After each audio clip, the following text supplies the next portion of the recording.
Chapter number 17 में रेले law थोड़ा सा बच गया था, वो मैं डिस्कस कर दूं, उसके बाद फिर आगे बढ़ता हूँ। रेले लॉ ये कहता है कि intensity of scattered light is inversely proportional to wavelength of 4 power of wavelength. ये रेले लॉ है बेटा, एक नंबर का इंपॉर्टेंट है। The intensity of scattered light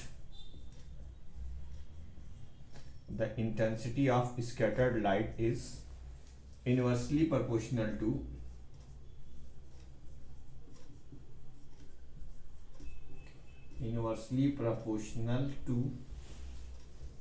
the fourth power of the wavelength of light. अगर कभी इस रेले लॉ ऑफ स्कैटरिंग लिखने के लिए आ जाए, आपको स्टेटमेंट यही लिख देना है। बाकी example of scattering, some natural phenomena.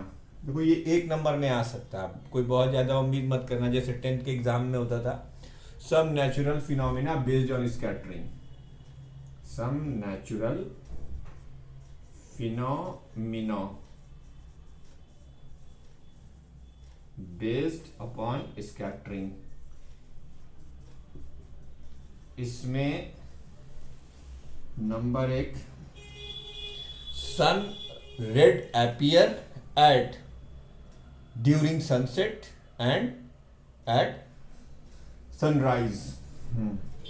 Sun appears, लाल दिखाई देता है एकदम। Sun appears red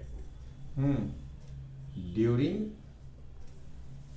sunset, sunrise and sunset.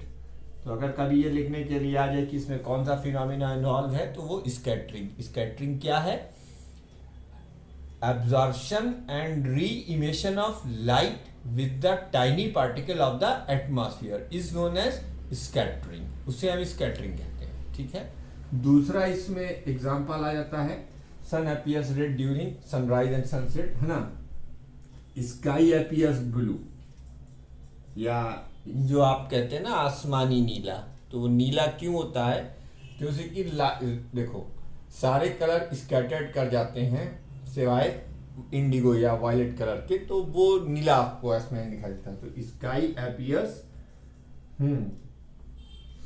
Sky appears blue, ये भी स्कैटरिंग की वजह से है।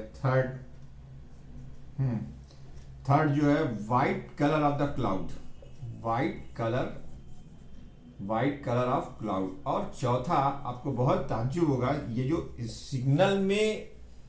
सिग्नल में खतरे के निशान को रेड सिर्फ और सिर्फ इसलिए बनाया जाता है क्योंकि रेड कलर लीस्ट स्कैटर्ड करता है। तो signals are made by red colour, ठीक है। डेंजर सिग्नल्स मतलब खतरा जहां पर है वहां लाल कलर सिर्फ इसलिए दिया जाता है। डेंजर signals are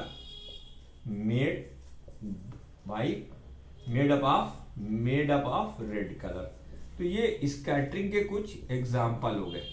बाकी बहुत ज्यादा इसमें और कुछ करने के लिए बचा नहीं।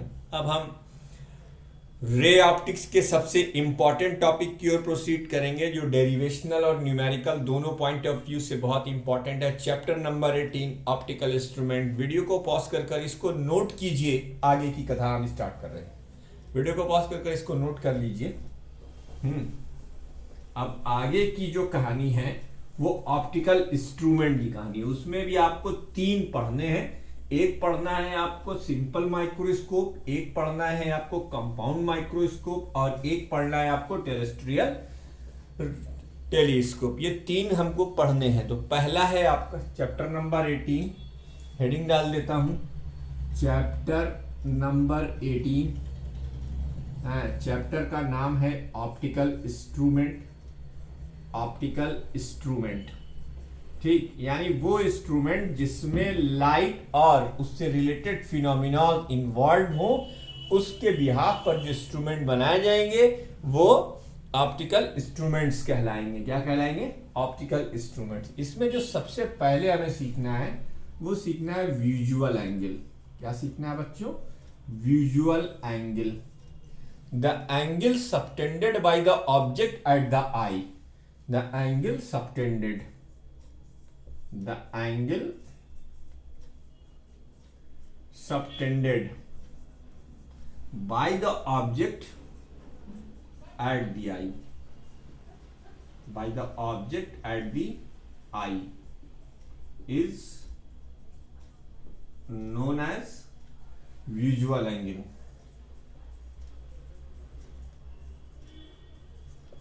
visual angle, ठीक। अब देखिए, जैसे मान ली ये आपका आई लेंस है और ये रेटिना है। विजुअल एंगल की इंपॉर्टेंस समझिएगा। ये एक टाइनी ऑब्जेक्ट है ए और बी। अब ये जो इमेज बनाएगा, देखिएगा पास रखा हुआ है, उसकी इमेज देखिए ये बन, ये I1। अब एक आपके पास दूसरा ऑब्जेक्ट है,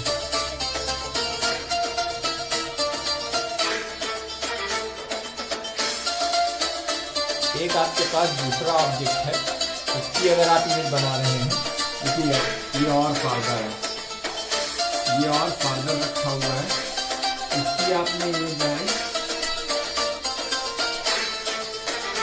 ये देखिए और कम हो